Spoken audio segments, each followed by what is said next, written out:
Things were getting high-tech this week. Welcome back, Troglodytes, to your daily dose of guitar information, the Trogly's Guitar Show. Time for that mod collection demo shop update. The USA side of things kicked things off with an ES335 in Turquoise Shimmer for $3,600. Whoa!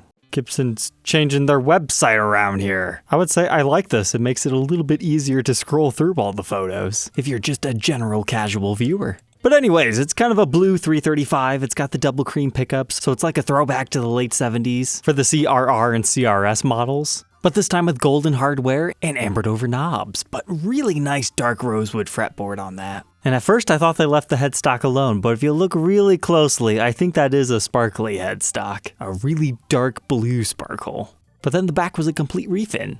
But here was a unique one for $3,100 red flame top. Normally when we talk about flame tops on Les Pauls, we're talking about this stuff right here, not flames there.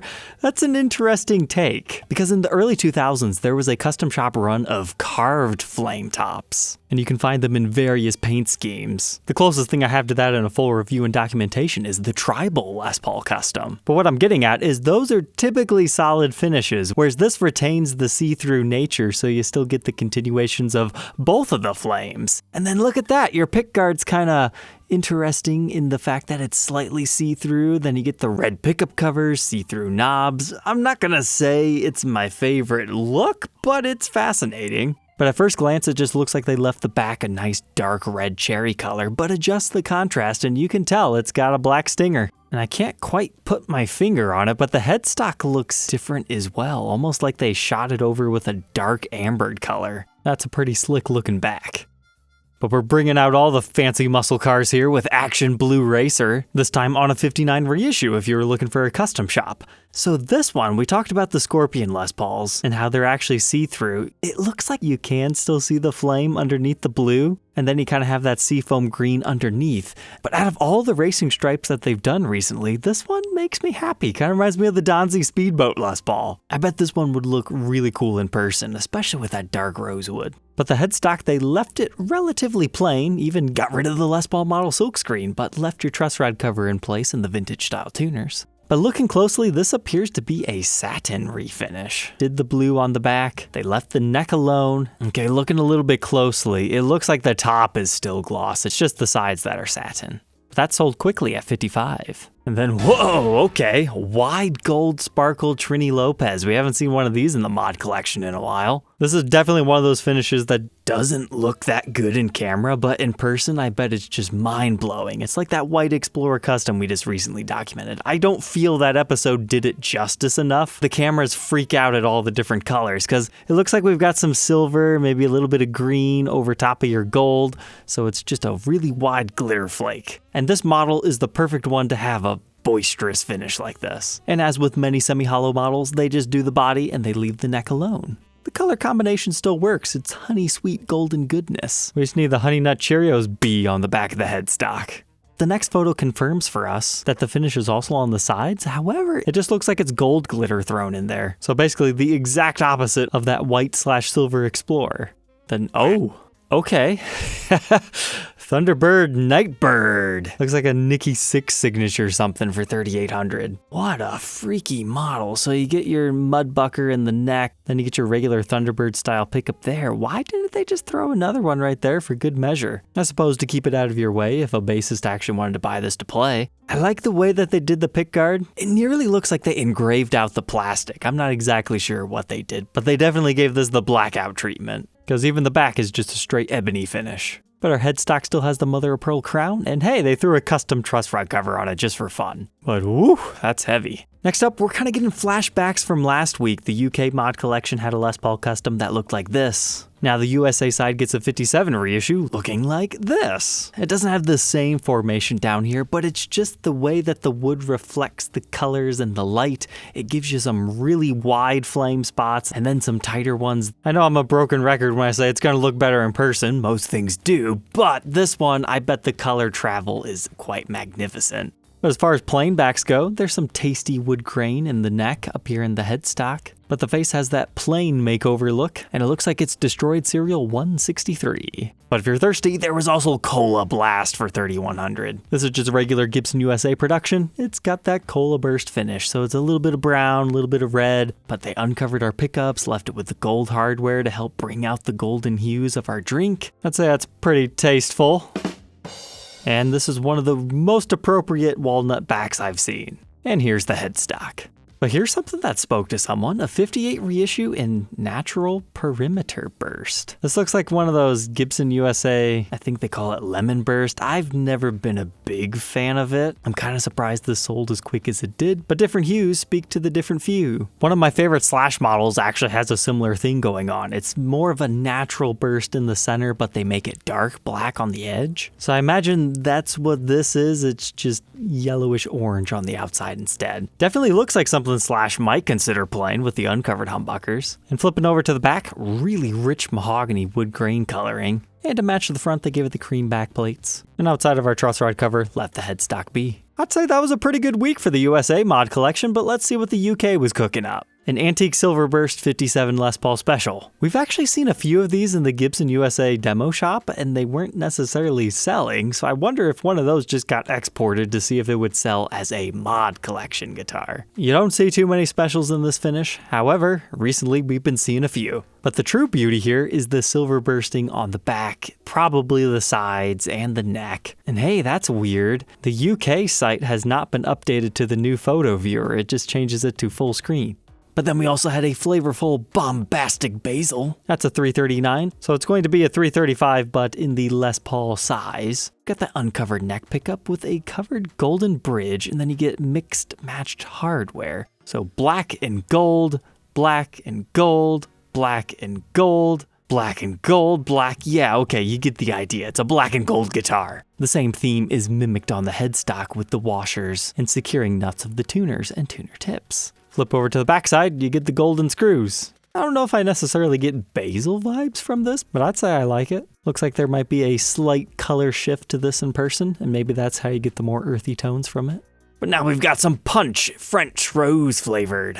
Well, it certainly punches you in the face, but it looks like they needed to clean off our pickup covers. And we also got the notch speed knobs 2014 style. The new coloring kind of makes it look cheap. What they should have done is put seeds all over it, because does it not look like the best candy ever invented, the watermelon Laffy Taffy with seeds? Okay, I guess now that I compare them side by side, this one's a little bit hotter, but you get the idea.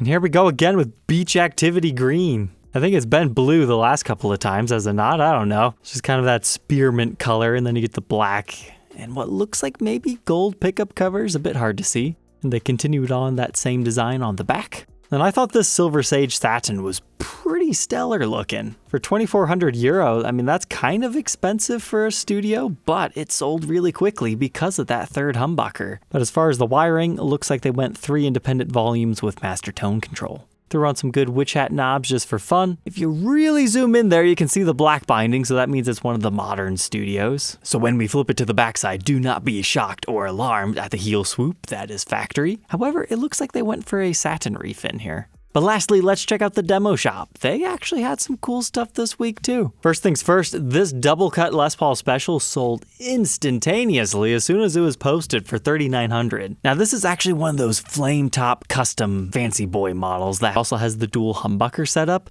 You don't see this very often in solid colored finishes, let alone the cream. So I could see why somebody fell in love with this and didn't want to wait the year for it to be custom ordered for them. The cream finish has a good look to it. It hides the binding a little bit more, but yet since it's 3-ply, you just see the one layer of black. That was unique. But brace yourselves, yeah, another Charlie Star being sold for like $1,000 under what they're selling on Reverb, this time in the ebony finish. Another fantastic score for someone. Judging by only 3 watchers on it, you know that thing sold instantaneously. At first, the 60 Standard is relatively unassuming in its bourbon burst finish for $2,200, just adding some black knobs. But when you flip it over to the back, you can just tell that's gonna dance in person. It's got a lot of uniqueness to it.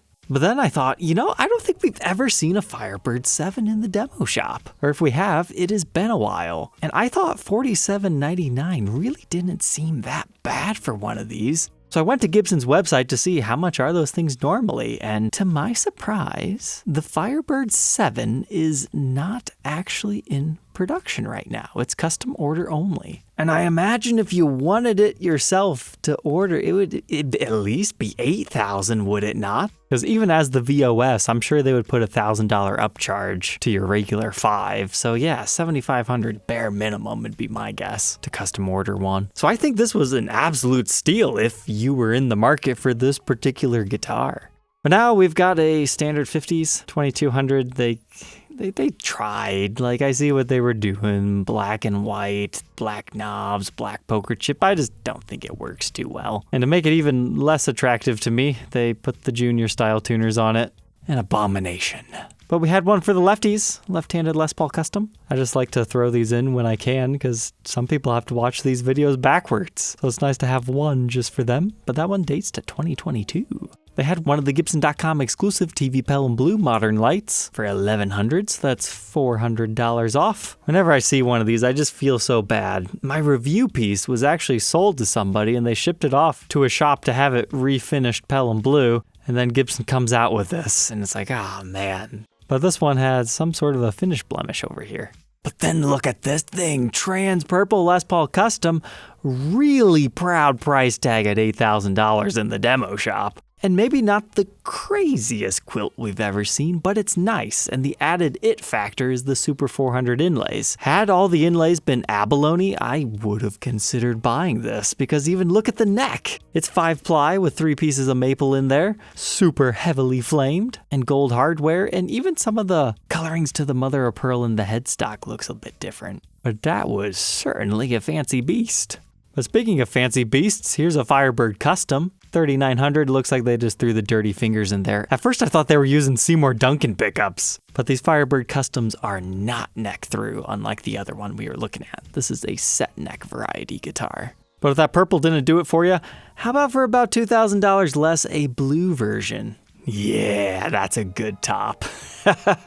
I can't guarantee how much it's gonna move in person, but that quilting looks fantastic in a photo. And you get the uncovered pickups. Again, I wish it had the abalone to give it just a little bit more of a it factor. And this one doesn't have the multi-piece neck, that's why it's a little bit cheaper. But most people are just looking at the top, but this one landed in the demo shop because of a little bit of ugly finishing along the neck. That's more common than you'd like to think. But here's another modern studio. It's the worn white finish. Again, they were trying with zebra bobbin pickups and the whole black and white thing. And then I guarantee you, almost nobody's seen this thing. And they're just like, oh, non-reverse Thunderbird, great. No, you've got to go through these photos and look at the headstock. That's a really cool look. Straight up white, but then just a little bit of red around the edges. It gives it a very retro look. I love it. I'd like to see that continued onto the body of a guitar. But no stinger on the back. However, it looks like they at least left out a gloss finish. But we got 2 more left tonight. A greenie. That's not too bad of a price. I just thought it had a unique top for one of these. Not the craziest we've seen, far from the worst. In fact, it's actually quite good, but how greeny is it? Not necessarily, but it's still nice looking. And then lastly, a straight up white, alpine white Les Paul Access. You don't see this finish on this particular model too often. They favor the bangle bursts with the flame tops, so to see a straight up white one was pretty cool. Alright, Troglodytes, I hope you enjoyed tonight's episode. Do not forget to like, comment, and subscribe, and we'll catch you tomorrow on the next one. Take care.